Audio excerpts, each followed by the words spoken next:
This is the Kendall report for Wednesday, March the 18th. We have quite a bit to talk about. Before we get into the content, make sure you subscribe to the channel, click the bell, and share these videos. So let's dig into what happened today. I talked about yesterday having a rebound. We did see that rebound, but there's still some question marks. We're not quite there just yet. And we'll talk something I want to talk about, which is the tale of two markets. And we're seeing two markets trade: the evening markets, the after markets, and the markets within the day. And they trade similar. There's more volume during the main session. At night, we're seeing this massive amount of movement, and it's very thin. There's still no liquidity in these markets, and this is why we continue to see this crazy volatility, up 1,000, down 3,000. We just can't seem to get out of this volatility. There doesn't seem to be any way to escape it at the moment, and it's primarily because a lot of players have stepped back from the market. And we're still seeing liquidation come in, even though today was an uptick. Yesterday was a huge capitulation. The reason why I talked about there being a bottom was because of the pattern that unfolded. And we saw more of that action today, where we actually opened higher, we traded down, we rendered a new low, and then we reversed. And I'll talk about all the technicals here in a few minutes. But we are seeing two different markets trade. In the evening and the day are completely different. And this has to do with what I've been talking about for several days, which is the shock waves that keep coming. Any news headline can move the market. I watched a couple times. Within 2 minutes, we saw the S&P move 40 handles. So we're going to continue in this crazy volatility. We're going to see flip-flops overnight. And we'll see if today we can get this thing together. It doesn't look good right now. It looks like we may challenge the bottom, but we can't seem to get 2 days, at least on the upside, in a row. And so we keep seeing these flip-flops. We'll see multiple days on the downside, but it just tells you about what the trend is. But the other thing I want to talk about is the Treasury sell-off. But we went all the way back to 1%. We're going higher on yields, which all the folks out there talking about going to zero and all that, no, that's not what's happening. I keep telling everybody we're not going to zero. And there's some real issues going on in the bond market, and that's why the Fed came in and took some actions. The Fed continues to add a lot of liquidity. They came in and put a $1.2 trillion in commercial paper assistance. I mean, all these markets were broken, and it's unbelievable that just 6 weeks ago, everything was perfect. There was no issues, no illiquidity. The banking system was fine. The bond markets, the money markets, everything worked fine. All of a sudden, there's nothing. And the new phrase is a trillion. I watched the Treasury Secretary and the President press conference today, and they just love the word a trillion. We're going to put $1 trillion in. And there's talk about sending Americans money to. So now we've got all these companies shutting down. March 27th, like 2 weeks. The governments are making these drastic actions, and I talked about this last night. These are really bad decisions. Maybe the virus would spread and it's huge, but they're shutting down the economy. The amount of people that will be hurt in the economy economically versus probably the number that would have gotten sick without these drastic measures, they're going to destroy this economy. And depending on how long they keep it closed, President Trump was talking about, we'll keep it, 2 weeks, 4 weeks, a month, everything will go back to normal. It's not going to go back to normal because nothing's normal. We've seen the Fed come in and do massive actions. They're talking about this massive stimulus. They're talking about paying people that aren't working. Keep flashing back. People that are close to me that I talk to a lot, I keep thinking we're going to end up like in the movie Wall-E, where we just go around in our powered wheelchairs and everybody gets universal capital and everything's wonderful and robots do everything. I don't think we're there yet. I think we still need people. There's still a lot of things going on. I just want to say that we are looking at some serious issues, and this is not going to get fixed by the money they're putting in there. I know they think they believe it, but it's not going to work. It's going to help stabilize things. There's still going to be a number of things in the economy that will continue to be broken. So let's go ahead and let's dig into the technical picture. In this section, we're going to stick with the S&P 500. I'm going to draw in some patterns, and then we'll talk about the numbers and the calculations. And what I want to show you here is a technique to take what we know about the markets right now, anticipate some patterns. What we're going to discuss here is how to use Elliott wave patterns to forecast the future in a very accurate way. I've been doing this technique I'm going to show you for 30 years. So let's go ahead and dig in and take a look. In yesterday's video, I talked about the pattern that's unfolding, and so far we've got this three-wave pattern. And so the question is, and we go back to 2018, is there going to be three waves? Is this going to be another V bottom? And I would say it will not, mainly because if you go back to 2018 and that decline, they weren't adding trillions of dollars. The Fed wasn't panicking.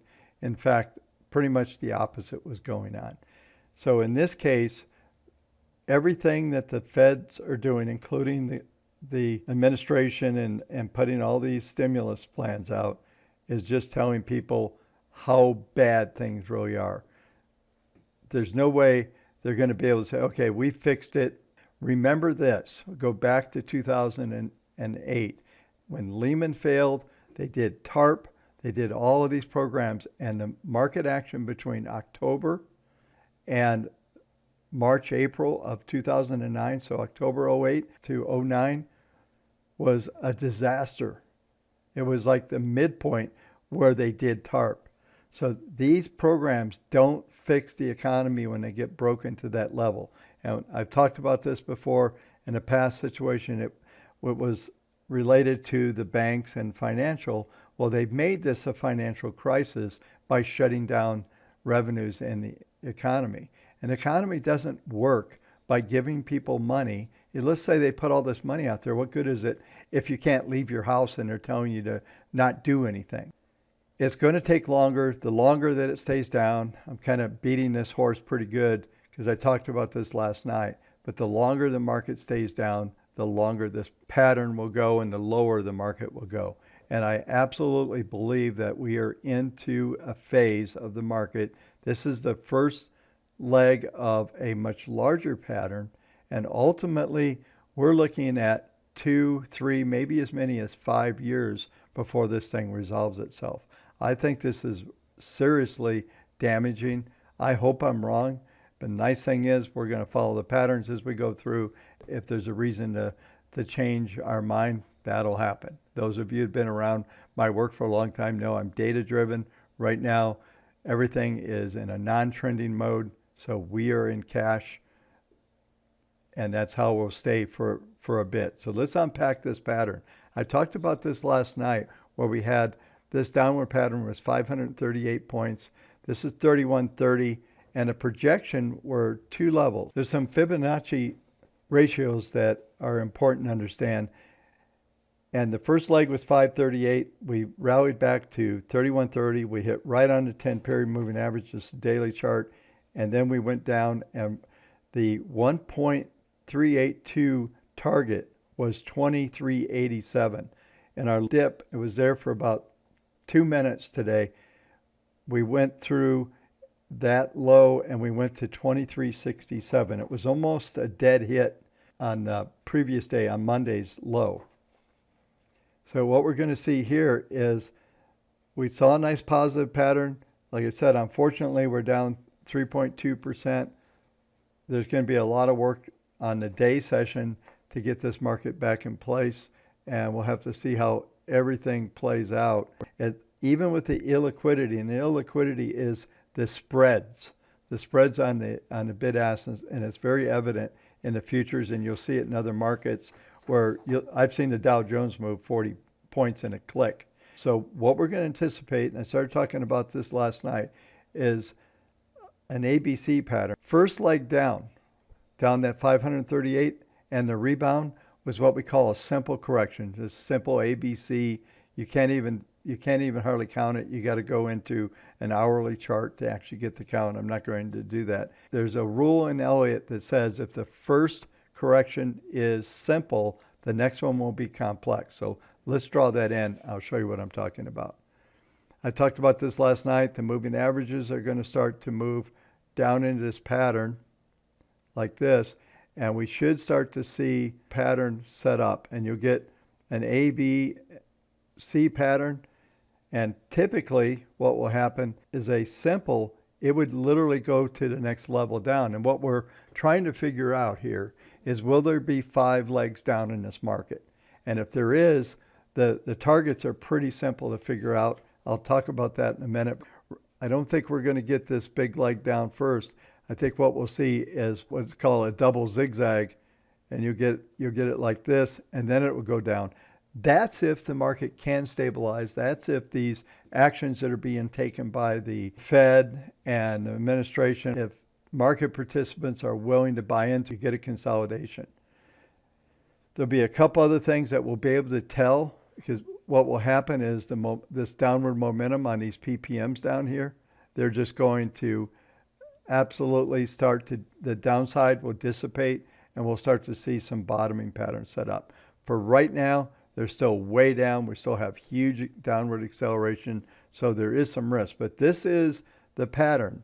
And one of the things that is likely in this pattern is to go upward end of this upward correction would be 2705 to 2756. So pretty much right in where I drew these bars, this kind of range here. And obviously, I think the volatility will be bigger if this is the pattern that sets up. But once that's complete, we'll assume that it's going to go to the absolute highest level, which would be 2756.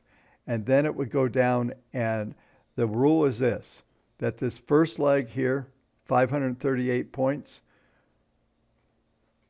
this leg is a ratio. Then there's a correction, a wave 4 correction.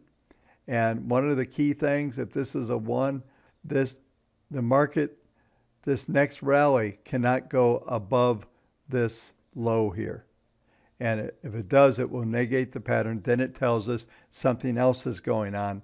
And for right now, we're going to stick with this. The moving averages are going to come into play, and we'll be able to figure out the exact pattern. But it's going to take, and I mentioned this last night, 5 to 8 sessions. Maybe if we get into this complex double zigzag, we could see a couple of weeks. I think if we're lucky, it'll get 5 to 8 days.